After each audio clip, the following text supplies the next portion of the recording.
untuk datang ke sini menimbah ilmu, bersilaturahim, berukhuwah Islamiyah dalam rangka menyatukan apa yang harus bersatu dan mentoleransi apa yang sebenarnya memang berbeda. Makanya judul kita adalah perbedaan adalah rahmat, karena memang ada sesuatu yang sudah berbeda, contoh misalnya di masa Nabi Shallallahu Alaihi Wasallam tidak ada istilah hadis doif, tidak ada istilah hadis palsu. Yang ada nabi palsu, tapi istilah hadis doif, hadis hasan, hadis mutawatir, hadis sahih tidak ada, karena masih di masa Nabi Shallallahu Alaihi Wasallam. Setelah masa Nabi barulah muncul muhadditsin, para ahli hadis. Disitulah baru diklasifikasi, ada yang doif, ada yang maudhu, ada yang dibuat-buat hadisnya, seperti terong itu adalah obat segala penyakit. Hadis katanya, hadis apa? Hadis penjual terong. Ada yang bikin seperti itu, dibikin segala penyakit. Kenapa? Karena ternyata yang bikin itu adalah penjual terong. Waktu ada Nabi apakah dia berani? Tidak berani. Kenapa? Siapa yang berbohong atas namaku, maka persiapkan tempat duduknya di dalam neraka. Berbohong atas Nabi Shallallahu Alaihi Wasallam. Nah, setelah itu berbedalah pendapat ulama. Dari mana? Daripada klasifikasinya. Contoh, ulama ini mengatakan ini sahih kok. Ulama ini mengatakan enggak, ini ada perawinya satu yang ini seperti ini orangnya. Ya, bahkan dikatakan bahwa ketika seorang Imam Bukhari mau ambil hadis, beliau melakukan perjalanan yang sangat panjang, namun ketika sampai kepada perawi tersebut, dia lihat perawi ini mau kasih makan ayam, pas nyampe, pas banget itu perawi ini mau kasih makan ayam, dia panggil ayamnya, kur kur, pas mendekat ayam tersebut langsung ditangkap, ternyata tidak ada makanan di tangannya. Imam Bukhari meninggalkan orang tersebut, dikatakan saya tidak mau menerima hadis daripada seorang pembohong. Dia bilang, kapan saya bohong? Barusan kau bohongi ayam. Kau panggil, kau akan mau kasih makan, padahal kau mau tangkap ayam tersebut. Nah, dalam riwayat disebutkan demikian. Maka subhanallah, terjadilah perbedaan pendapat ulama. Imam ini mengatakan sahih, imam ini mengatakan tidak sahih, imam ini mengatakan dhaif, imam ini mengatakan hasan hadisnya. Jadi terjadi memang ada perbedaan yang mesti ditoleransi, ada yang tidak bisa ditoleransi. Perbedaan pendapat ulama ataupun perbedaan yang terjadi di antara kita itu bukan hanya terjadi pada masa sekarang. Kenapa saya angkat juga ini? Karena subhanallah sebentar lagi kita akan berbeda pilihan. Sebentar lagi kita akan berbeda pilihan. Pilihan apa? Presiden. Iya, ada beberapa calon. Beda-beda mungkin orang. Ya. Waduh, sebut merek. Ada yang warna merah, ada yang warna kuning, ada yang warna hijau. Jangan sampai hanya sekedar hal demikian membuat suami tidak bicara sama istrinya, membuat anak menganggap bodoh orang tuanya, menganggap seorang tetangga tidak memberikan hak tetangganya. Padahal itu adalah perbedaan yang mestinya harusnya masih bisa ditoleransi. Ada yang bisa ditoleransi, ada yang tidak bisa ditoleransi. Ya, contoh misalnya, baik kita masuk ke dalam pembahasannya. Mana perbedaan yang bisa ditoleransi, mana perbedaan yang tidak bisa ditoleransi. Pada dasarnya Islam itu 3, Bu, ajarannya. 1, akidah.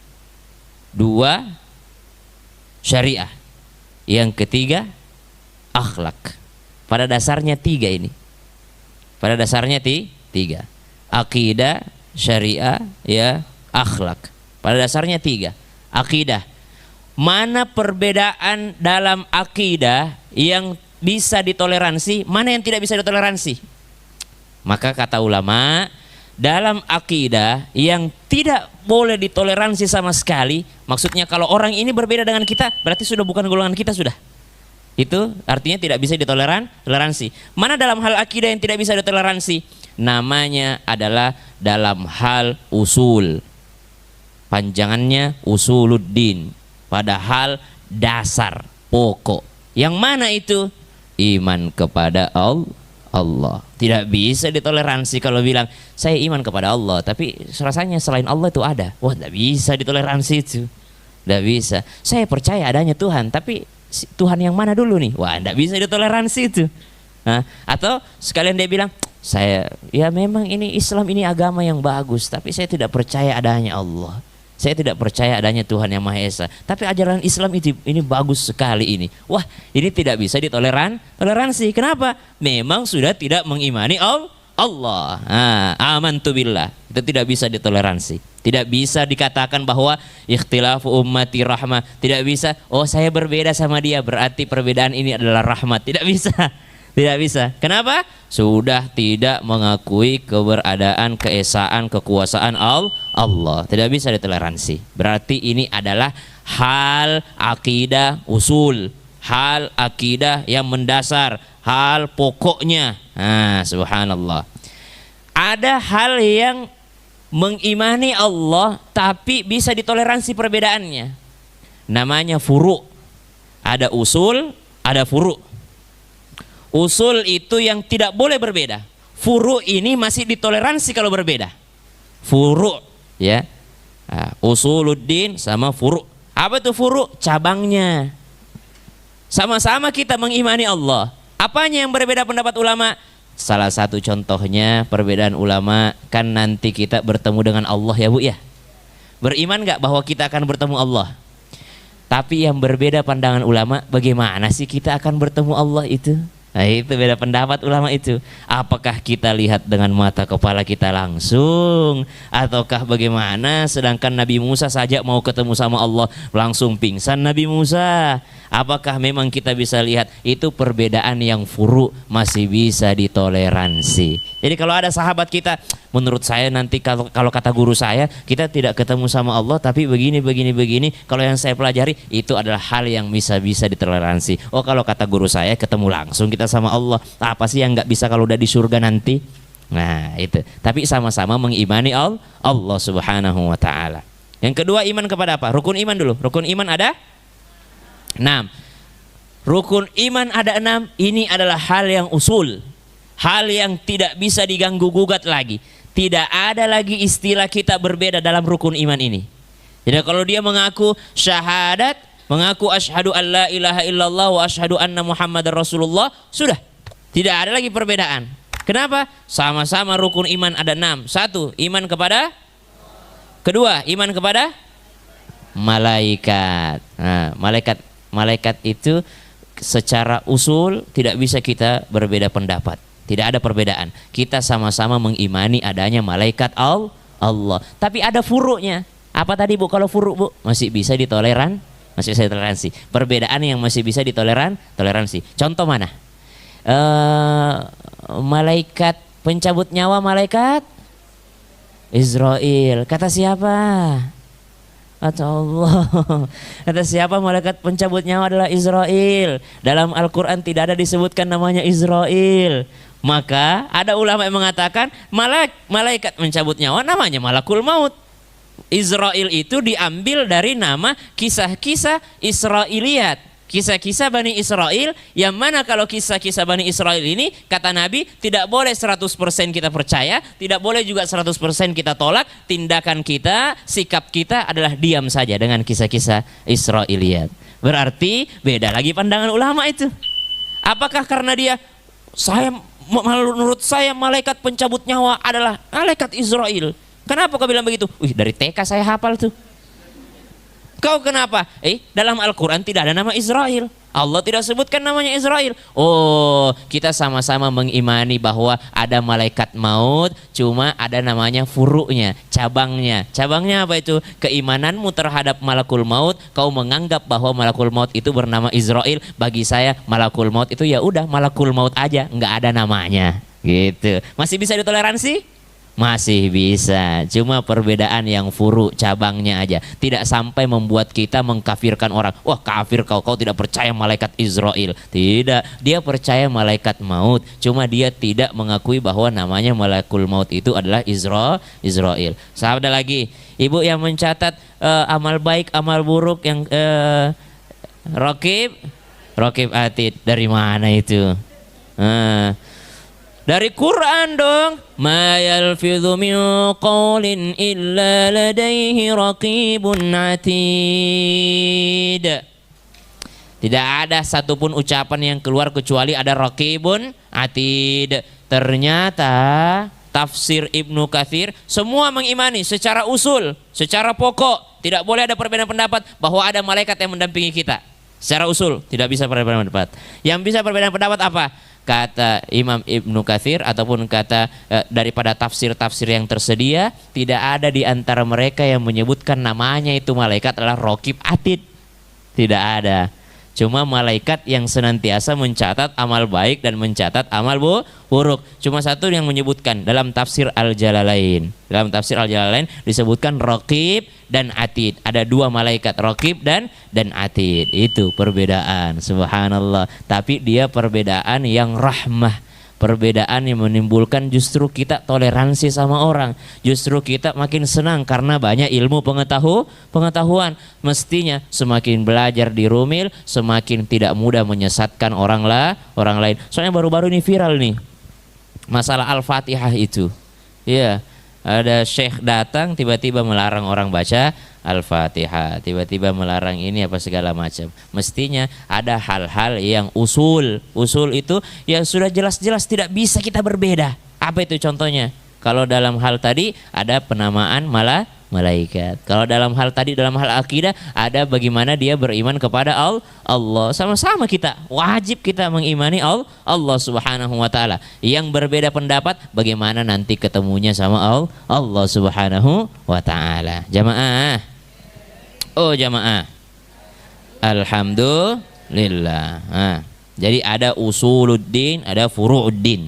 Ada usul, ada hal-hal yang mendasar pokok, tidak bisa dia toleransi sudah, tidak bisa berbeda. Jangan sampai karena perbedaan adalah rahmat semuanya berbeda jadinya. Ada yang furu', hal cabang-cabangnya mesti ada perbedaan itu. Ya, mesti ada perbedaan. Jangankan di antara kita, di antara para sahabat pun berbeda. Nanti kita lanjutkan. Iman kepada Allah, iman kepada malaikat, iman kepada Rasul. Wajib kita mengimani Rasul. Wajib kita mengimani Rasul. Cuma ada lagi perbedaan pendapat. Berapa jumlah Rasul? Berapa jumlah Nabi? Ada lagi perbedaan pendapat itu. Ada lagi. Apakah itu mendasar kita untuk membenci orang karena kita berbeda dengannya? Oh berarti saya neraka kau surga? Tidak. Subhanallah. Karena itu adalah hanya hal cabangnya furu'uddin. Nah, apalagi setelah Rasul? Iman kepada kitab-kitab Allah. Al-Quran deh. Al-Quran. Ini ada satu kisah yang luar biasa. Kalau mau lihat bagaimana perbedaan para sahabat ketika terjadi sesuatu dalam hal Al-Quran ini. Sama-sama kita mengimani Al-Quran hiya kalamullah, adalah daripada kalam Allah yang disampaikan kepada baginda Nabi SAW melalui malaikat Jibril yang turun secara berangsur-angsur. Apa itu Al-Quran. Sama-sama mengimani Al-Quran. Secara usul tidak boleh berbeda pendapat dalam Al-Quran. Kan banyak orang sekarang itu kalau komen kok kepada Imam Syafi'i, kok kepada imam ini, kok langsung kembali aja kepada Al-Quran, ya kan? Dalilnya mana? Mana Al-Qurannya? Mana hadisnya? Nah ini subhanallah. Memang tidak boleh kita beda pendapat. Semua mengimani Al-Quran. Tapi coba lihat contohnya. Masalah furu' ini. Tadi usul iman kepada Al-Quran tidak boleh beda pendapat. Tapi ternyata dalam hal furu'nya, dalam hal memaknai Al-Quran terjadi perbedaan pendapat. Jangankan para mufassir, di masa sahabat Nabi SAW masih hidup Rasulullah sudah beda pendapat sahabat. Nah, dikisahkan ada seorang Badui marah sama istrinya. Ada seorang Arab Badui marah kepada istrinya. Muslim dia, istrinya juga muslimah. Ketika dia marah sama istrinya karena saking jengkelnya, langsung dia bilang, pokoknya saya tidak mau sentuh kau sampai hin, hatta hin, sampai hin. Subhanallah. Hin di sini kayak dia Arab Badui asal ngomong. Dia bilang, saya pokoknya tidak bakal mau nyentuh kamu sampai hin, hatta hin. Subhanallah. Akhirnya setelah itu dia pandang-pandang istrinya, biasalah begitu ya Bu ya. Pagi-pagi berantem, malam sudah kangen. Ya. Pagi-pagi berantem, sore udah nyesal. Baru habis ngomelin istri, setelah itu langsung dia ingat, ya Allah, dia ini pagi-pagi bikinin saya kopi, dia ini pagi-pagi ini segala macam, dia ini. Langsung sadar ini suaminya, kenapa dia tersulut emosinya sehingga mengeluarkan sumpah dia tidak mau sentuh istrinya hatta hin. Padahal dia bersumpah ini. Saya bersumpah demi Allah saya tidak akan pernah menyentuhmu hatta hin, sampai waktu hin. Akhirnya ditanya, sama-sama menyesal. Yang satu minta maaf kepada istrinya. Akhirnya Badui ini datang kepada istrinya, maafkan saya ya, saya sudah tarik kembali kata-kataku tadi itu. Malam ini saya mau sentuh kau. Dia bilang begitu kepada istrinya. Pagi dia omelin, malam dia kangen. Nah ini laki-laki yang tidak baik ini. Ya subhanallah. Ya tapi istrinya istri yang sabar, subhanallah. Istri yang sabar dia bilang begini, oh mau saya disentuh, tapi kita perjelas dulu sampai kapan berlakunya sumpahmu itu. Sampai kapan itu hin, karena saya sendiri tidak tahu sampai kapan itu hin. Hatta hin itu berapa lama durasinya. Jangan sampai kau sudah sentuh aku ternyata belum selesai hin itu. Akhirnya datanglah si Badui ini kepada Sayyidina Abu Bakar As-Siddiq. Sayyidina Abu Bakar As-Siddiq datang kepada beliau. Datang. Awalnya beliau ini, Badui ini mau datang kepada baginda Nabi SAW. Tapi qadarullah, Allah takdirkan dia tidak ketemu sama Nabi. Allah takdirkan dia tidak bertemu dengan baginda Nabi SAW. Akhirnya ketemunya dengan siapa? Ketemu dengan Sayyidina Abu Bakar As-Siddiq. Ketika bertemu dengan Sayyidina Abu Bakar As-Siddiq, ditanyalah, wahai Abu Bakar, saya mau bertanya itu, hin itu berapa lama itu hin? Oh hin.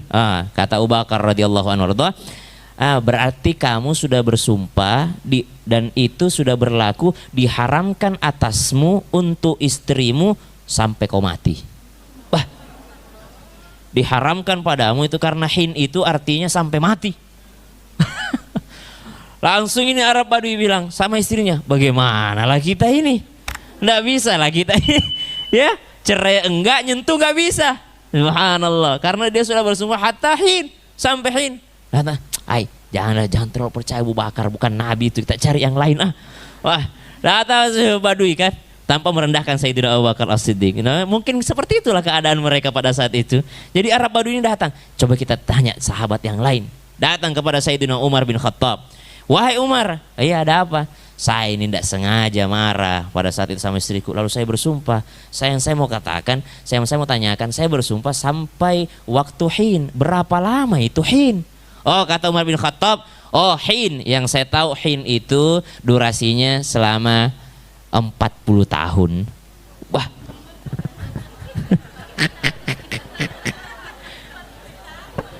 Ya lumayan lah kata dia, lumayan lah daripada tadi sampai saya mati nggak bisa sentuh istri, lumayan lah ini. Umar bilangnya 40 tahun. Nah, kata Badui ini sama istrinya, cari kali ya yang lainnya.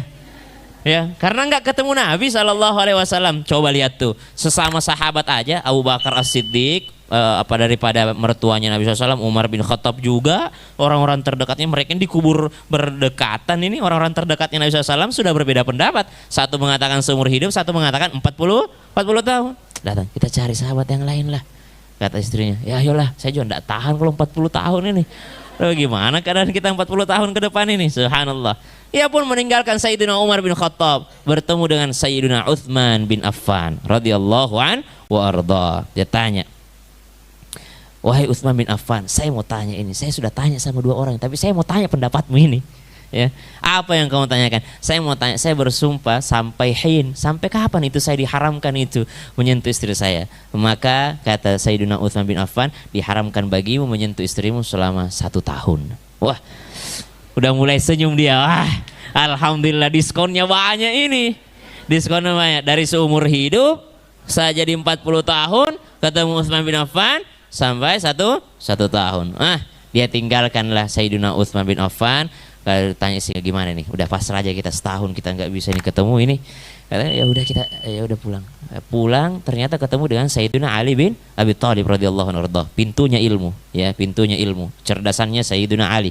Sayyidina Ali ini adalah satu sahabat Nabi yang sangat cerdas, satu gen soalnya dengan Nabi Muhammad sallallahu alaihi wasallam. Tanya sama Sayyidina Ali, Sayyidina Ali, saya mau tanya pendapat. Saya udah nanya sama 3 sahabat tadi, tapi saya mau tanya pendapatmu ini. Kenapa saya bersumpah tidak sentuh istriku sampai hin? Yang mau saya tanyakan, menurutmu berapa lama hin itu?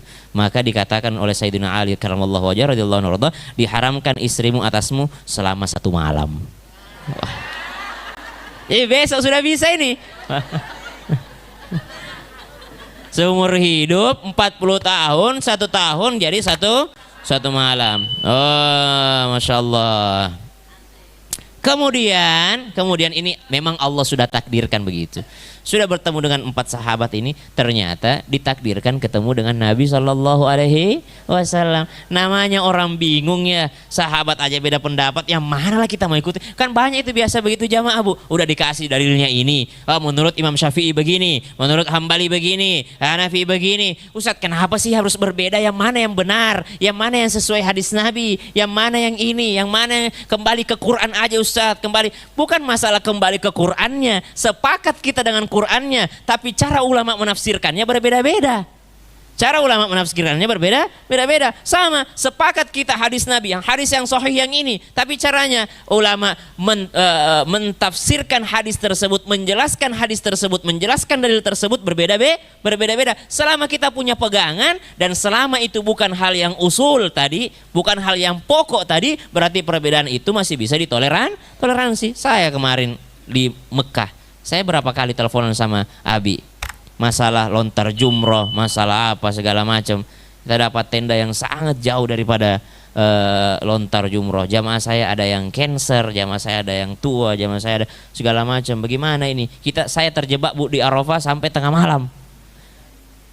Di Arafah saya sampai tengah malam, tidak bisa ke Musdalifah. Akhirnya cari pendapat. Oh, ke Muzdalifah itu walaupun yang paling afdol adalah misalnya malam itu adalah 11 jam, berarti kita mesti ada di Muzdalifah 6 jam. Udah lewat setengah malam, itu yang afdol. Tapi pendapat yang lain mengatakan dari mazhab Syafi'i juga, kalaupun cuma ada 5 menit, yang penting lewat di situ sudah termasuk mabit itu. Ya, itu kan perbedaan pendapat lagi. Bilang jamaah, yang mana sih yang benar Ustadz? Kok beda-beda? Semuanya benar selama ada landasan hukumnya, dan itu bukan sesuatu yang membatalkan haji. Nah, bukan sesuatu yang membatalkan haji, bukan hal yang usul tadi, bukan hal yang pokok tadi. Yang salah kalau sudah mengatakan, enggak perlu kita ke Muzdalifah, udah enggak jadi sunnah itu salah itu. Enggak perlu kita ke Mina, bisa diganti itu salah, keliru. Sama ketika di Mina, jamaah saya, mabit kita Ustaz, kalau mabit kejauhan kita jalannya, kembali kita ke hotel. Malam pertama kita kembali ke hotel, malam kedua kita mabit. Kenapa malam kedua kita mabit? Karena kalau tiga-tiganya kita tidak mabit, maka hukumannya 1 dam, 1 ekor kambing. Tapi kalau salah satunya saja tidak mabit, maka hukumannya dendanya 1 mud. 1 mud daripada 15 real lah, 15-20 real. Ada yang mengatakan 5 real, ya kasih lebih-lebih lah sedikit, ya 15-20 real, subhanallah. Jadi perbedaan-perbedaan seperti ini pasti akan ada, akan terjadi. Yang kita bahas ini baru masalah akidah nih, belum masuk kepada masalah ibadah tadi, syariah. Belum masuk kepada cara sholatnya, bagaimana dia sholat subuh ada kunutnya, belum lagi dalam hal muamalah. Mana yang muamalah contohnya bu? Muamalah ataupun daripada akhlak itu tadi. Ya, mana yang perbedaan yang masih bisa ditoleransi sama tidak bisa ditoleransi? Ada yang usul. Apa yang usul? Nabi SAW bersabda, orang yang bersalaman itu terhapuskan dosanya. Sepakat kita, apapun golongannya, semua yang salaman itu terhapuskan dosanya. Ketika dia bersalaman, dia lepaskan itu, terhapuskan dosanya. Hadis sahih, ya kan? Sepakat. Apa yang tidak sepakat ulama? Habis sholat pakai salaman apa enggak? Habis sholat ada yang salaman, ada yang enggak usah salaman. Kenapa sih harus habis sholat salamannya di luar aja kali, kan di luar udah ketemu. Itu beda lagi pendapat ulama. Tapi bukan menjadi sesuatu yang kenapa itu dia langsung berdiri habis sholat nggak mau salaman kayak jijik sama kita. Bukan berarti begitu. Kan ada orang tiba-tiba ketika berbeda dengannya dia langsung memvonis orang lain. Dia langsung merasa dirinya tidak enak hati. Ada yang habis sholat zikir wirid dulu bersama. Ada yang habis sholat langsung sholat sunnah ba'diyah, dia tidak mau ikut zikir wirid bersama. Yang lagi wirid merasa tidak enak, kenapa sih itu nggak mau zikir bersama? Yang lagi sholat juga tidak enak rasanya, kenapa sih mereka harus zikir bersama? Tuh, Kalau tidak mengerti perbedaan itu adalah rahmat, perbedaan itu ada yang usul, ada yang furu. Kalau kita tidak mengerti hal begitu, selalu tidak enak perasaan kita. Lihat orang bercadar, kenapa sih dia harus bercadar? Yang bercadar mengatakan, ih kenapa ibu itu masih pakai bulu mata palsu? Tuh. Iya. Mana emang ada? Iya. Jadi ada masalah yang usul, yang pokok, yang mesti diluruskan kalau berbeda, tidak bisa ditoleransi, tapi ada juga yang masih bisa kita toleransi. Oh gurunya begitu, ada pendapat begitu. Kembali masalah tidak boleh menyentuh tadi itu. Jadi ketemu sama Abu Bakar As-Siddiq, Abu Bakar As-Siddiq mengatakan seumur hidup. Ketemu dengan Sayyidina Umar bin Khattab mengatakan 40 tahun. Ketemu dengan Sayyidina Utsman bin Affan radhiyallahu anhu, Sayyidina Utsman mengatakan berapa? 1 tahun. Diskonnya banyak. Ketemu dengan Ali bin Abi Thalib radhiyallahu anhu mengatakan semalam aja, besok udah bisa. Akhirnya bertemulah dengan baginda Nabi sallallahu alaihi wasallam. Enak, masih ada Nabi. Ya, enak. Kalau tidak ada segala macam beda pendapat bisa langsung ke Nabi. Kalau kita kemana kita? Kepada ulama. Al ulama warathatul anbiya. Ulama itu pewarisnya para nabi. Maka mustahil kita mengatakan langsung ke Nabi. Badui aja ini karena nggak ketemu Nabi dia ke sahabat. Karena kita tidak ketemu sama Nabi SAW, kita nggak ketemu sama sahabat, kita nggak ketemu sama tabi'in, kita ketemunya sama pewarisnya Nabi. Apa? Al ulama warathatul anbiya. Makanya Bu, ini berkah sekali nih saya dari kalimat al ulama warathatul anbiya ini banyak pelajaran yang bisa kita ambil Bu. Kalau mau rumah kita didatangi sama Nabi, maka masukkan pewarisnya. Rajin-rajin undang ulama ke rumah. Itu sama, ini berkah sekali nih rumah ini karena banyak ulama masuk sini. Subhanallah. Sama dia memasukkan pewarisnya Nabi. Nabi SAW. Kalau mau bergaul sama Nabi, bergaul sama ulama. Kenapa? Karena ulama itu pewarisnya Nabi. Subhanallah. Cinta Nabi, cintai ulama. Siapa yang memusuhi ulama, wali-walinya Allah. Mana itu wali Allah? Wali Allah itu bukan yang bisa terbang-terbang itu Bu. Wali Allah ya bisa jalan di atas air, bukan. Mungkin Allah kasih seperti itu, mungkin ya. Wali, coba lihat itu kayak seperti Habib Umar bin Hafid. Pernah nggak dia mengaku wali Allah? Tidak pernah tunjukin begitu. Tapi beliau apa segala macam. Tapi orang-orang mengakui bahwa beliau ini adalah seorang wali Allah. Nggak usah kita guru saya wali, dia begini. Nggak seperti itu walinya Allah. Mereka saling mengenal itu. Makanya itulah kehebatannya hari Arafah. Saya doakan yang belum haji semua. Ya, hari Arafah itu the best Bu. Kenapa the best? Kita kalau bulan Ramadan ngejar Lailatul Qadar ya. Lailatul Qadar itu kapan datangnya? Kapan datangnya? 10 hari terakhir. Malam apa? Kapan tepatnya? Nggak tahu kapan tepatnya. Hari Arafah kapan datangnya? 9 Dzulhijjah. Sudah pasti hari itu. Maka kalau dikatakan Lailatul Qadar sama hari Arafah, bisa jadi hari Arafah ini kemuliaannya karena dia pasti hari itu. Sudah pasti hari itu. Walaupun beda pendapat lagi furu'nya itu. Orang Indonesia mengatakan, pemerintah Indonesia mengatakan belum hari ini hari Arafah, besok baru hari Arafah. Maksudnya belum hari ini 9 Dzulhijjah, besok baru 9 Dzulhijjah. Walaupun beda pendapat seperti itu. Ya sama perbedaan lebaran lah, ya. Karena masalah hilal dan ru'yat dan juga hisab itu. Ya. Tapi kehebatannya hari Arafah itu subhanallah, hari di mana semua walinya Allah berkumpul di satu tempat di padang Arafah itu. Subhanallah. Kalau Lailatul Qadar itu apa yang turun? Tanazzalul malaikatu warruhu fiha biidzni rabbihim min kulli amr. Salamun hiya hatta matla'il fajr. Ya, itu dikatakan turun malaikat. Tapi kalau hari Arafah Allah yang turun. Kalau Lailatul Qadar malaikat turun, tapi kalau hari Arafah Allah yang turun mendengarkan, mengampuni dosa hambanya yang wukuf di Arafah. Baik. Pokoknya kalau ada tabungan haji dulu, ada tabungan haji, ayo haji semua insya Allah berangkat haji ya. Saya berangkat ada yang subhanallah dia cuma, kalau kita hitung-hitungan dunia ya, banyak saya kenal lebih banyak uangnya daripada orang itu, subhanallah. Ada jamaah saya satu tidak mau berangkat Bu, tidak mau berangkat. Kenapa? Karena konon dia banyak dosanya, jadi ditakut-takuti sama orang, kau nanti di sana dibalas semua, diazab, kena azab kau nanti di sana. Karena circle-nya masih begitu. Wih, kamu naik haji? Wih, ngeri banget kamu naik haji bro. Ay. Kebetulan istrinya sudah daftar. Istrinya sudah daftar.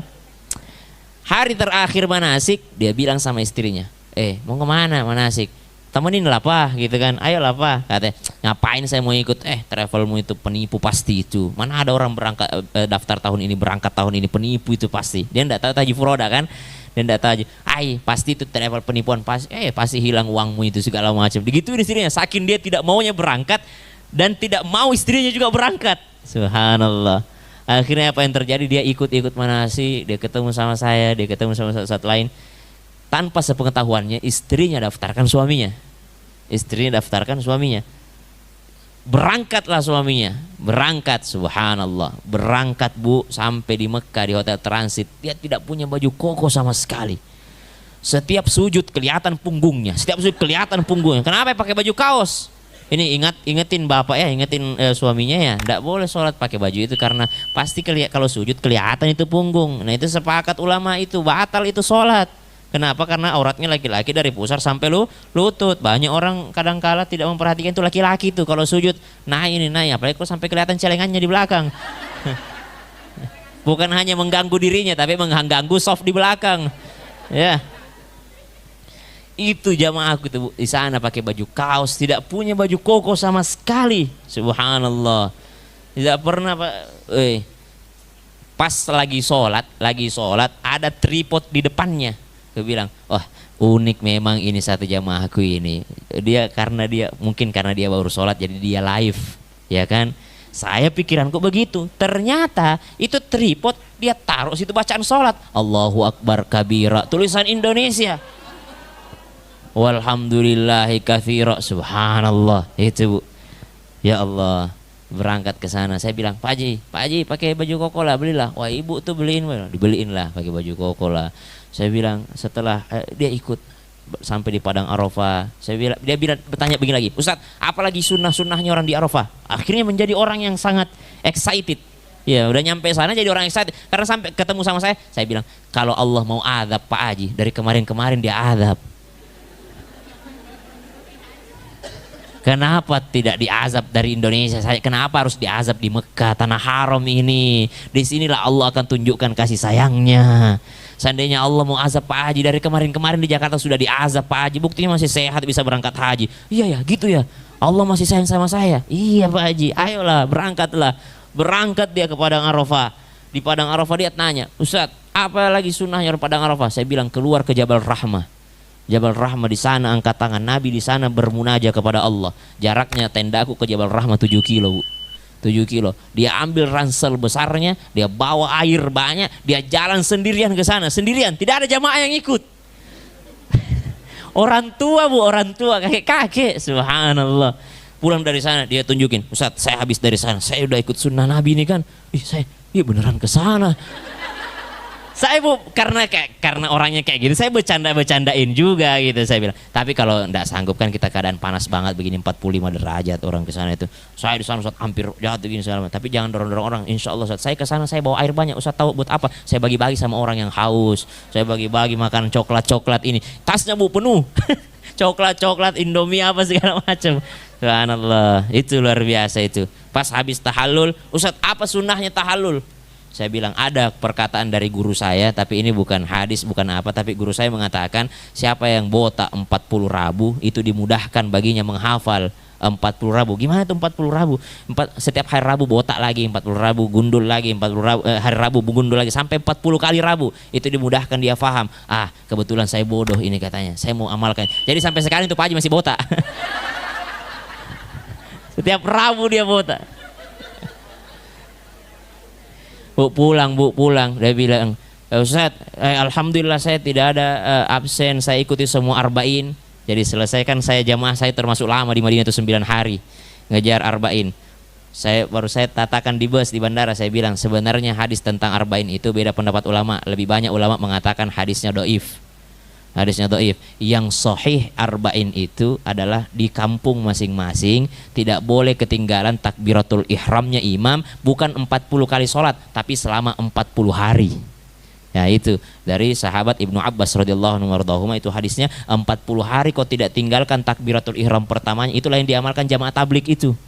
Nah, pergi khuruj itu. Kenapa dia khuruj nginap di masjid? Karena salah satunya tidak mau ketinggalan takbiratul ihramnya imam selama 40 hari. Kalau gagal satu hari atau satu sholat saja gagal, ya maka diulang lagi dari awal.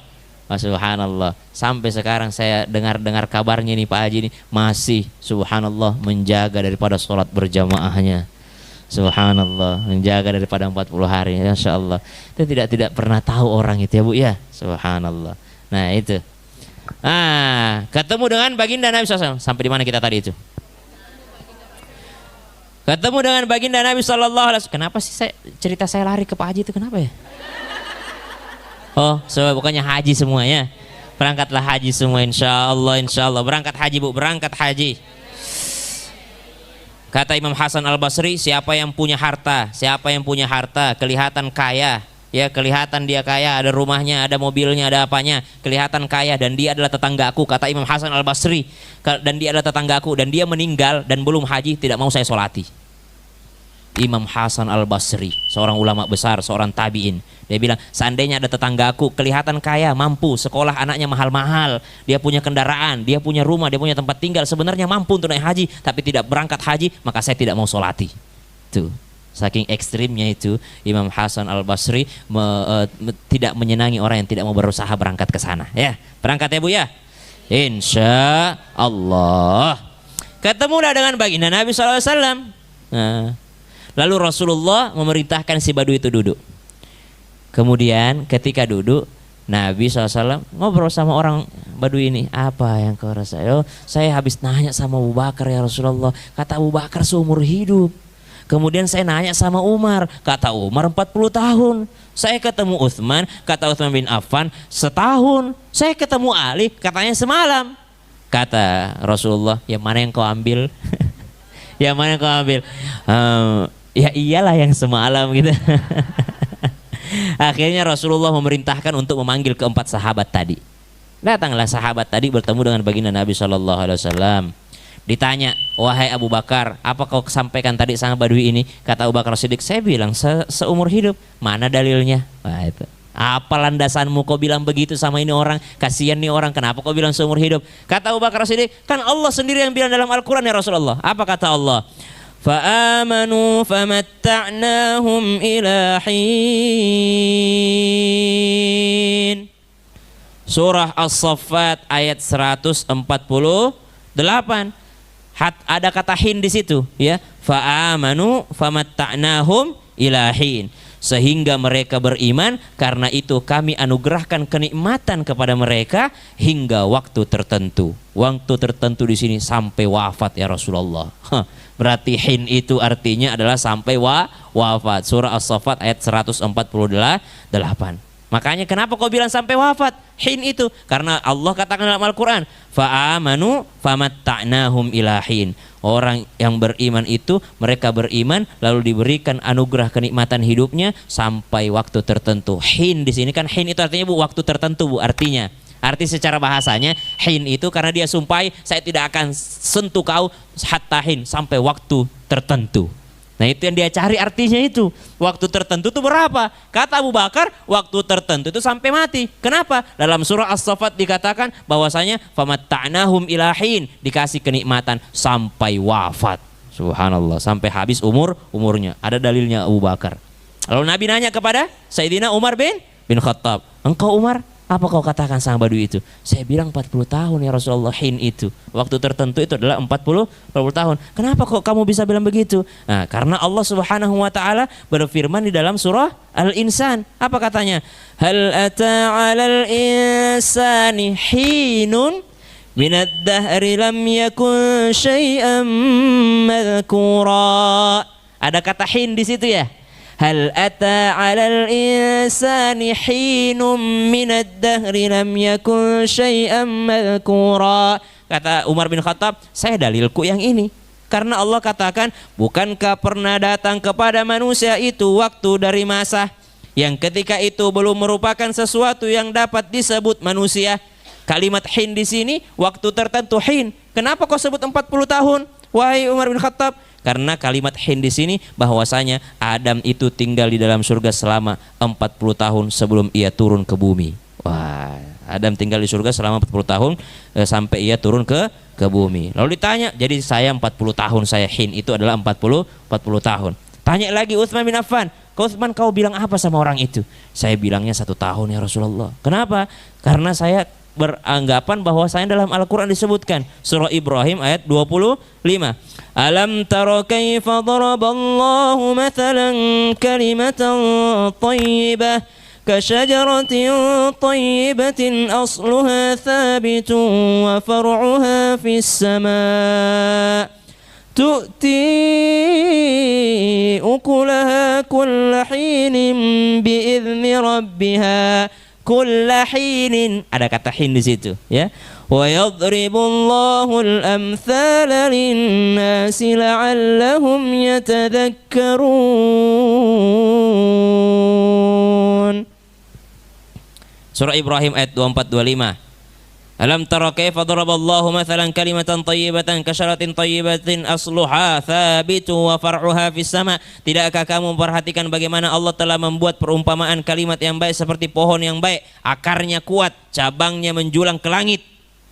Tu'ti ukulaha kullahinin. Nah, kenapa Utsman bilang 1 tahun? Karena Allah bilang dalam Al-Quran, pohon itu menghasilkan buahnya pada setiap hin. Berapa itu hin? Setiap setahun sekali berbuah. Makanya hin itu saya anggap selama 1 tahun. Kata Sayyidina Utsman bin Affan. Oh, melaju kepada Sayyidina Ali bin Abi Thalib. Kenapa kok Ali bisa semalam? Kenapa bisa Ali bisa semalam? Dan kau ikuti siapa? Saya ikuti pendapatnya Ali saja ya Rasulullah. Kalau begitu kita cari dalilnya Ali mana? Tanya, wahai Ali, apa kau tanya? Apa kau bilang? Saya bilang semalam ya Rasulullah. Kenapa?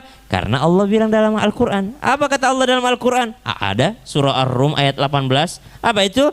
Walahul hamdu fis samawati wal ardi wa ashiyan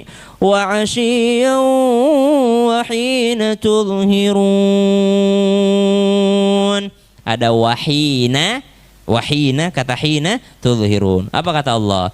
Maka bertasbihlah kepada Allah pada petang hari dan pada pagi hari. Subhanallah, hina berarti pagi ke petang, berarti ya udah 12 jam aja.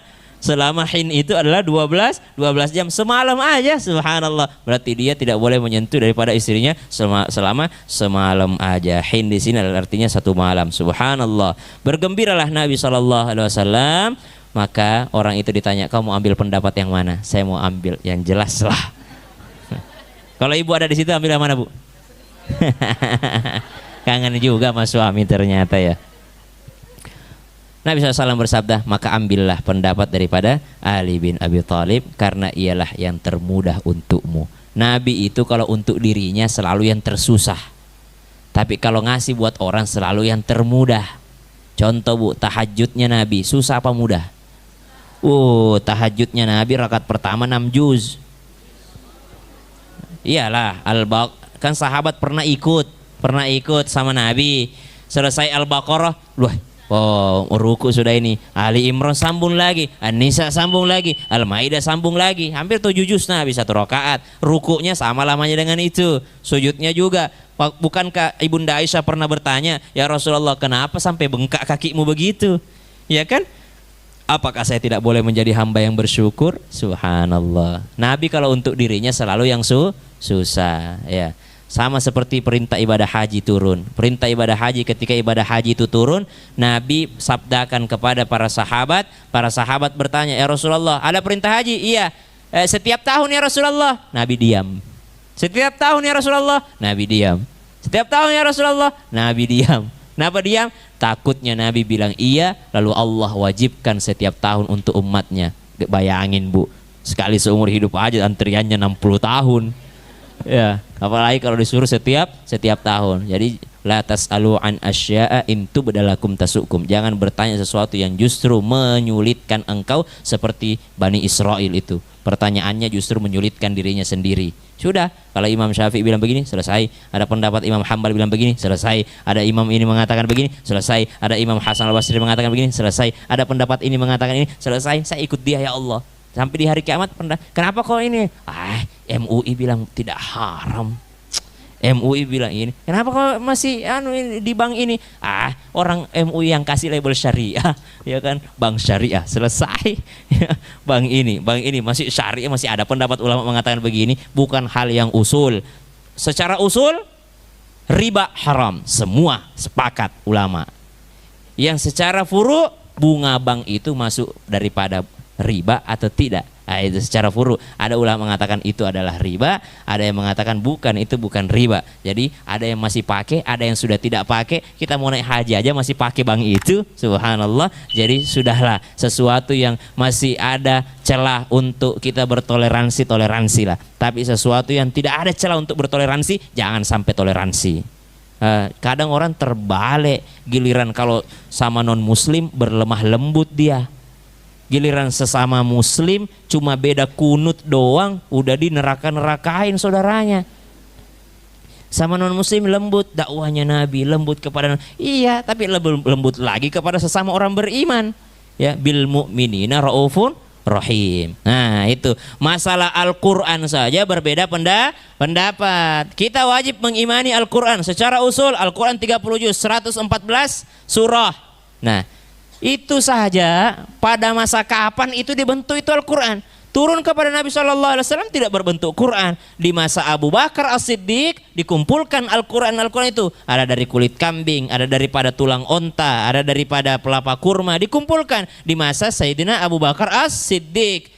Itu adalah bid'ah, subhanallah. Tapi bid'ah yang menyelamatkan kita semua. Di masa Umar bin Khattab, Umar masih pegang itu peninggalannya Abu Bakar. Dipegang lagi sama saudaranya Umar bin Khattab radhiyallahu. Di masanya Utsman bin Affan barulah ditulis ulang di mushaf. Itu pengumpulannya mushaf Utsmani. Ya, daripada situ karena sudah menyebar Islam ke benua Eropa, ke benua apa, orang dipersatukan semua tulisannya. Itu tulisan Al-Quran saja masih berbeda, tapi bacaannya tidak. Kenapa? Karena Al-Quran itu dengarkan, perdengarkan. Subhanallah. Jamaah, iman kepada Allah, iman kepada malaikat, iman kepada Rasul, iman kepada kitab-kitab Allah. Apa lagi? Iman kepada hari akhir, apa? Qada dan qadar, hari kiamat. Apa? Kok beda pendapat nih? Mentang-mentang bahasnya perbedaan adalah rahmat, udah beda pendapat aja nih. Nah, hari akhir, ya, maliki yaumiddin, hari akhir. Semua secara usul kita wajib percaya bahwa ada hari akhir. Secara furu cabangnya ada lagi nanti perbedaan pendapat. Ada lagi nanti perbedaan pendapat. Bagaimana hari akhir itu? Pasti akan ada perbedaan pendapat. Kemudian apa? Qada dan qadar. Secara usul wajib kita percaya qada dan qadar. Secara furu ada lagi perbedaan pendapat nanti. Oh, takdir itu dibagi 3. Ada takdir ini, ada takdir ini, ada takdir ini. Takdir itu begini-begini. Itu perbedaan pendapat ulama. Masih bisa ditoleransi? Masih bisa. Yang tidak bisa ditoleransi orang yang tidak percaya akan takdir. Semua karena usaha saya. Subhanallah, tidak bisa itu. Nah, ada yang disebut dengan qadarullah. Itu baru masalah akidah. Belum masuk masalah ibadah tadi, syariah. Masuk ke dalam syariah, bagaimana bentuk sholat itu. Ada orang sholat bersedekap, Allahu Akbar. Ada orang sholat tidak bersedekap, Allahu Akbar. Nah, selama ada dalilnya yang tidak boleh kita berbeda pendapat, sholat 5 waktu itu wajib. Itu adalah usulnya. Sholat 5 waktu itu adalah wajib. Siapa yang mengatakan sholat 5 waktu tidak wajib, maka kafirlah dia. Meskipun dia sholat. Kalau dia katakan sholat 5 waktu tidak wajib, maka kafirlah dia. Meskipun dia melaksanakan sholat. Saya sholat mah iseng-iseng aja. Sebenarnya sholat itu nggak wajib. Kenapa kok sholat? Ya enak aja, tenang aja pas lagi dengar suara imam itu tenang aja. Tapi menurut saya sholat itu tidak wajib. Wah, kafir itu orang. Meskipun dia sedang sholat, meskipun dia rajin sholat, menurut saya sholat mah nggak wajib. Atau misalnya zakat, secara usul kita sepakat zakat itu wajib. Wa aqimus sholata wa atuz zakah, wajib keluarin zakat. Menurut saya kan sudah zakat itu sudah tidak wajib lagi Ustadz, karena sudah ada pajak negara. Kita kan sudah bayar PPN, jadi zakat itu sudah tidak wajib lagi. Tuh bahaya nih, bisa kafir dia. Tidak mewajibkan apa yang diwajibkan oleh Allah. Salat 5 waktu sepakat secara usul dia adalah kewajiban. Apa yang secara furu'nya yang bisa ditoleransi? Ada pendapat mengatakan dijama, ada yang qashar, ada yang 5 waktu terpisah-pisah semuanya. Ada yang kalau keluar rumah mesti dia 80 kilo dulu baru bisa dijama qashar. Ada yang mengatakan walaupun dia tidak keluar rumah, kalau ada uzur ini dia sudah bisa jamak tanpa qashar. Ada juga yang diqashar saja tidak dijama. Ini terjadi waktu kita ada di tenda di Arafah. Ada yang qashar saja tidak jamak, ada yang jamak pakai qashar, ada yang sempurna 4/4 tidak pakai qashar, dia jamak saja. Ini terjadi seandainya orang tidak mau toleransi terhadap perbedaan adalah rahmat itu, ya, dia tidak tahu yang mana yang usul, yang mana yang furu', yang mana yang bisa ditoleransi, yang mana tidak bisa ditoleransi, maka kacaulah satu tenda Arafah itu. Beda-beda orang, maka kacaulah semua orang beribadah itu. Kita masuk di Masjidil Haram, beda-beda sholatnya orang, Bu. Subhanallah. Ada itu masalah ibadah, ibadah. Masuk ke masalah akhlak, apalagi masalah akhlak. Mana itu contohnya? Wa qadha rabbuka alla ta'budu illa iyyahu wa bil walidaini ihsana. إما يبلغن عندك الكبر أحدهما أو كلاهما فلا تقل لهما أف ولا تنهرهما وقل لهما قولا كريما واخفض لهما جناح الذل من الرحمة وقل رب ارحمهما كما ربياني صغيرا. Suruh kita apa akhlak berbakti sama orang tua. Contoh aja nih, contoh kecil. Akhlak berbakti sama orang tua. Sepakat secara usul wajib anak berbakti sama orang tua. Tidak boleh beda pendapat. Tidak boleh orang mengatakan gak perlulah kita berbakti sama orang tua. Tidak bisa. Secara usul tidak ada perbedaan pendapat. Wajib berbakti sama orang tua. Tapi yang menjadi furu cabangnya apa? Cara berbaktinya orang beda-beda. Orang Jawa mungkin harus apa itu? Sungkem. Setiap lebaran sungkem. Itu istriku heran sekali kalau lebaran di kampungku. Tidak ada sungkem-sungkem orang Bugis tuh. Kalau keluarga aku sendiri tidak ada, keluarga aku pribadi tidak ada. Jadi pulang lebaran selesai. Kayak lebaran ya waktunya kita tidur pagi dengan puasnya gitu. Jadi beda banget. Saya juga masuk ke keluarganya, waduh apaan nih jalan pakai lutut nih. Kurang musik gamelannya aja nih. Ya kan, wih apaan nih. Terus gantian gitu, terus dari bapaknya dulu, terus ibunya, terus anak pertama, terus anak kedua. Ih apaan nih, wih bagus juga nih ya. Kita beda-beda. Seandainya saya tidak mau toleransi, tidak ada dalam Islam begituan. Tidak ada dalam Islam. Apa dong yang ada dalam Islam? Berbakti sama orang tua. Memang berbakti sama orang tuanya wajib. Cara berbaktinya orang beda-beda. Itu adalah hal apa tadi namanya Bu yang bisa ditoleransi? Sesuatu yang furu, cabangnya aja yang berbeda. Usulnya, intinya, pokoknya semua sama. Cara berbaktinya yang berbeda. Wajib orang berbakti. Jangan sampai orang Jawa justru istriku lihat keluargaku, tidak berbakti sama bapaknya. Kenapa? Oh gitu-gitu apa segala macam. Ya saya kan kalau pulang ke rumah Bu, bapak aku yang bikin kopi. Tidak pernah aku dibiarin duduk di luar tanpa dia bikinin aku kopi. Seandainya mungkin orang, anak durhaka itu ternyata mentang-mentang dia udah ceramah di TV, bapaknya ceramah di kampung, bapaknya bikinin kopi. Coba kalau kita tidak mau melihat perbedaan, subhanallah. Kita ke Amerika, orang panggil bapaknya namanya. Hey John.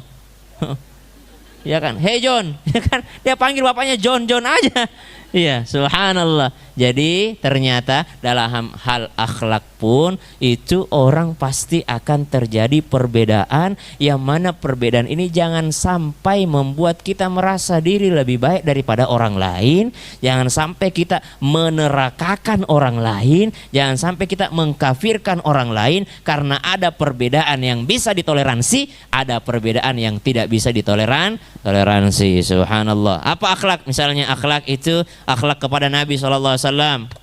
Termasuk akhlak kepada Nabi SAW itu jangan kita mengangkat suara. La tarfa'u aswatakum fawqa sautin Nabi.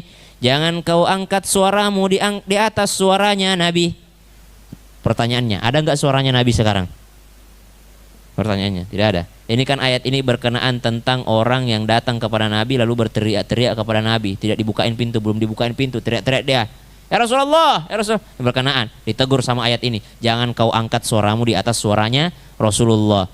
Sekarang pertanyaannya, masih relate nggak sama zaman sekarang ini? Masih relate nggak ayat ini? Kan katanya Al-Quran itu berlaku sepanjang zaman. Masih relate nggak ini? Kan katanya berlaku sepanjang zaman. Nggak boleh berbeda pendapat Bu itu. Itu secara usul kita sepakat bahwa Al-Quran itu berlaku sepanjang zaman. Cuma cara memberlakukannya gimana? Kalau dikatakan jangan kau angkat suaramu di atas suaranya Nabi. Mana suaranya Nabi? Hadis-hadis Nabi, sunnah-sunnah Nabi. Kalau orang sudah bilang saya ikut sunnah Nabi, udah diam aja kita. Kita lihat ada tiba-tiba ibu pulang, suaminya udah cingkrang celananya, ya kan? Lalu ibu tanya, apa itu? Kenapa begitu celanamu? Saya ikut sunnah Nabi. Maka diam aja kita, Bu. Berarti dia ikut sunnah Nabi. Jangan angkat suaramu di atas suaranya Nabi. Jangan kau bilang, wih ngapain begitu ayah, jelek banget. Malu aku, jangan kok kayak gitu ke kondangan. Malu aku sama temenku. Jangan kayak gitu ayah. Jangan, enggak boleh. Enggak boleh. Dia atas namakan sama dengan orang pakai siwak. Kan di antara kita mungkin masih aneh, masih asing gitu lihat orang pakai siwak. Padahal Bu, 2 rakaatnya orang pakai siwak itu lebih baik daripada 70 kalinya sholatnya orang yang tidak pakai siwak. 1 kali sholat orang yang bersiwak sebelum sholat itu lebih baik itu 70 kali lipat dibandingkan orang yang sholat tidak pakai siwak. Siwak itu memperkuat hafalan. Siwak itu bagus, itu siwak itu subhanallah. Jadi kalau dia bilang kenapa kau pakai siwak? Saya ikut sunnah Nabi. Selesai. Jangan kita angkat lagi suara kita. Dia mengatakan, tidak ada itu sunnah Nabi begitu. Masa sunnah Nabi jelek begitu? Oh, sekarang mas sudah zaman modern, sudah ganti pakai odol. Sekarang udah zamannya pakai ini kumur-kumur, pakai happy dan white apa segala macam. Subhanallah. Jangan. Kalau udah pakai nama Nabi, kita jangan angkat suara kita di atasnya.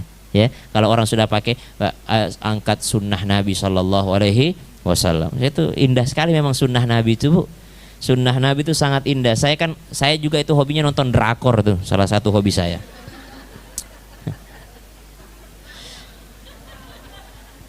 Saya suka sekali nonton drakor itu, apalagi drakor yang yang bukan drakor yang dokter-dokter sama yang hukum-hukum. Wah, aku suka sekali. Salah satu kesukaanku itu dokter romantik.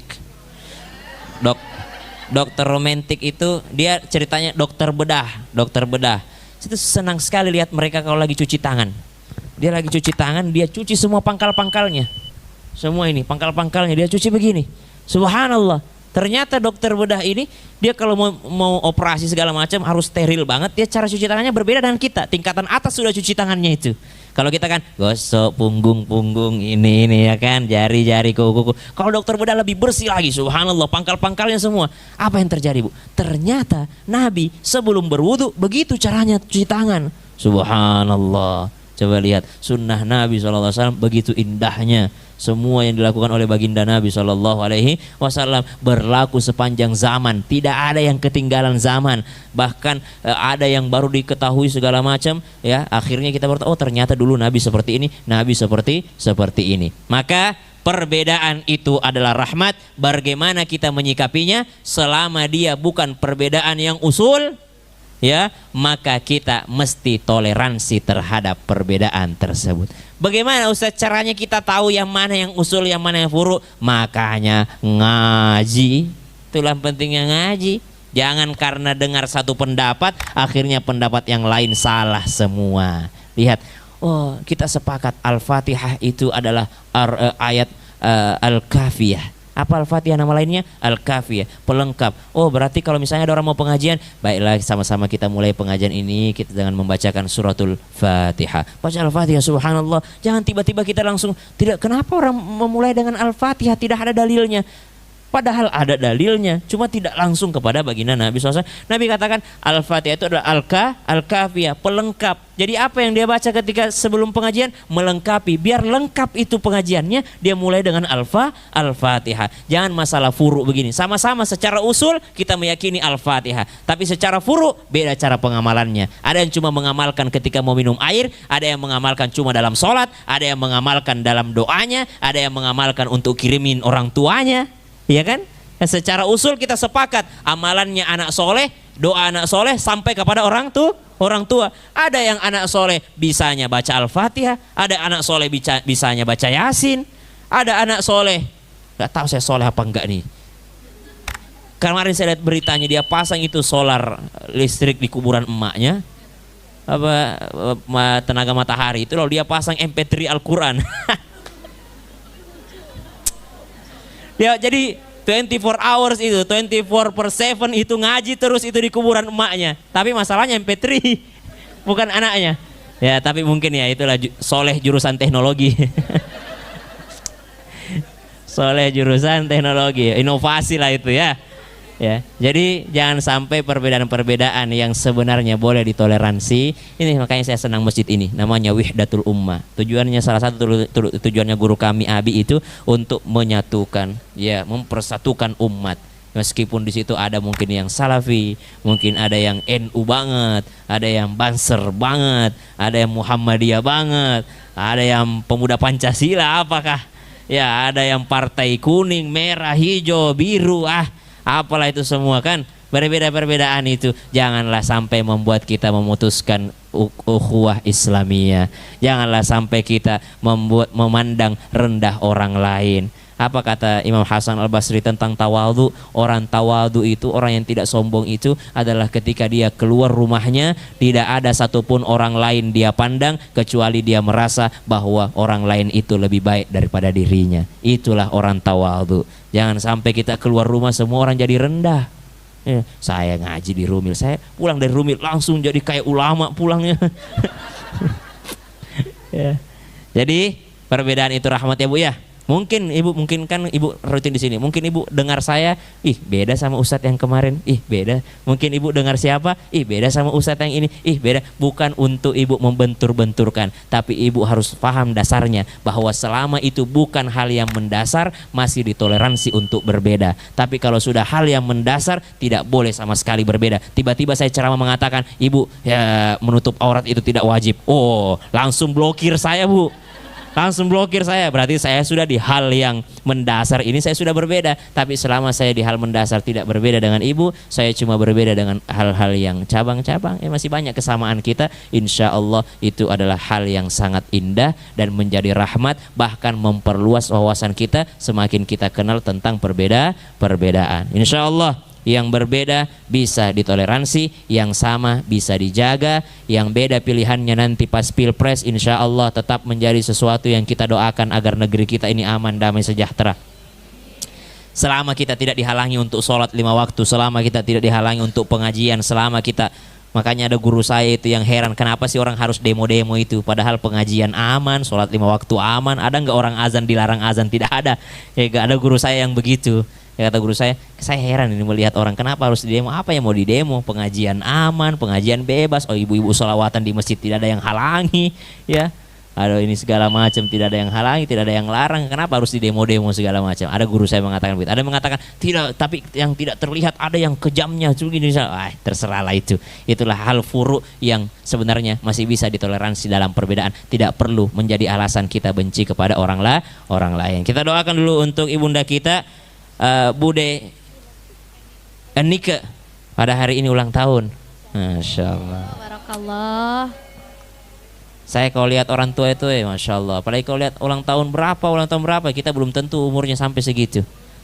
Kita doakan beliau panjang umur dalam keselamatan. Amin. Kita doakan beliau husnul khotimah dalam keselamatan. Amin. Kita doakan beliau kalau sedang sakit Allah sembuhkan. Amin ya rabbal Kita alamin. doakan beliau senantiasa solihah. Amin Kita ya rabbal doakan alamin. beliau menjadi orang yang diselamatkan Allah di dunia dan akhirat. Amin ya rabbal alamin. Orang yang dirahmati Allah di dunia dan akhirat. Amin. Allah rahmati keturunannya menjadi Amin. keturunan yang soleh dan solehah. Amin. Sebentar lagi putrinya mau menikah, dijadikan menantunya menantu yang soleh, dan Amin. keturunannya cucunya diberikan daripada keturunan yang soleh dan solehah. Amin. Dengan keberkahan beliau senang menghadiri majelis Al-Quran, Allah jadikan di antara keturunannya ada yang hafal Quran, Amin ya rabbal ada alamin. yang hafal Quran, berakhlak Al-Quran, serta Amin. mengamalkan Al-Quran, menjadi pengajar Al-Quran insya Allah, Amin. yang menjadi syafaat bagi semua keluarganya. Begitu Amin. pula seluruh yang mengaminkan doa ini, kata malaikat, wala kamithluh, wala kamithluh, wala kamithluh, dan bagimu juga, bagimu juga, bagimu juga. Selamat ulang tahun, barakallahu fi umrik, dilancarkan segalanya insya Allah, menjadi tambahan nikmat. Doanya, Rabbi auzi'ni, ya Allah bantu aku mencari-cari nikmat yang belum aku syukuri. Itu auzi'ni, bukan melihat nikmat yang belum datang, tapi melihat nikmat yang sudah ada tapi belum aku syukuri. Maka itu akan membuat nikmat yang lain akan datang. An ashkura ni'mataka allati an'amta alayya wa ala walidayya wa an a'mala salihan tarda wa aslih li fi dhurriyyati inni tubtu ilaika wa inni minal muslimin. Al-Fatihah. أعوذ بالله من الشيطان الرجيم بسم الله الرحمن الرحيم الحمد لله رب العالمين الرحمن الرحيم مالك يوم الدين إياك نعبد وإياك نستعين اهدنا الصراط المستقيم صراط الذين أنعمت عليهم غير المغضوب عليهم ولا الضالين آمين. اللهم تقبل منا إنك أنت السميع العليم وتب علينا إنك أنت التواب الرحيم ربنا اغفر لنا ذنوبنا ولوالدينا وارحمهم كما ربونا صغارا ربنا هب لنا من الصالحين لئن آتيتنا صالحا لنكونن من الشاكرين اللهم اشف مرضانا ومرضى المسلمين يا Allah yang maha menyembuhkan, sembuhkan kami ya Allah, dan penyakit orang-orang yang muslim ya Allah. Wabil khusus untuk guru kami Dr. Aisyah Dahlan ya Allah, sembuhkan penyakitnya sedang diopname ya Allah, sembuhkan penyakitnya ya Allah. Begitu pula wabil khusus yang sedang ulang tahun ya Allah, jikalau ada penyakitnya maka sembuhkan sakitnya, panjang umurnya sehingga melihat keturunannya yang saleh dan salehah. Panjangkan umurnya dalam keselamatan, kesehatan ya Allah.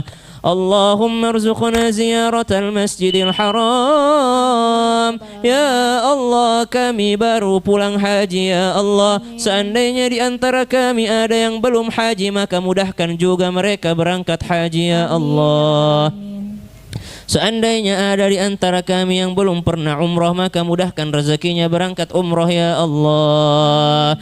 Warzuqna ziyaratal masjidin nabawi wa masjidil aqsa birahmatika ya arhamar rahimin. ربنا آتنا من لدنك رحمة وهيئ لنا من أمرنا رشدا اللهم إنا نسألك علما نافعا ya Allah, karuniakan kepada kami ilmu yang bermanfaat di Rumil ini ya Allah. Jadikan Rumil ini rumah yang bermanfaat, yang bisa memberikan, menyalurkan ilmu yang bermanfaat dunia akhirat untuk kami ya Allah. Wa nas'aluka rizqan thayyiba ya Allah, dengan ilmu yang bermanfaat itu berikan kami rezeki yang banyak, mudah, halal lagi berberkah ya Allah. Tambahkan rezeki kami ya Allah untuk beribadah kepadamu ya Allah. Wa taqabbal a'malana ya Allah, terima seluruh amal ibadah kami ya Allah, dan ampuni seluruh dosa kami ya Allah. Rabbana آتنا في الدنيا حسنة وفي الآخرة حسنة وقنا عذاب النار. وصلى الله على سيدنا محمد النبي الأمي وعلى آله وصحبه وسلم. سبحان ربك رب العزة عما يصفون وسلام على المرسلين والحمد لله رب العالمين. Kurang lebihnya mohon dimaafkan. Wallahul hadi ila siratil mustaqim. Wassalamualaikum warahmatullahi wabarakatuh.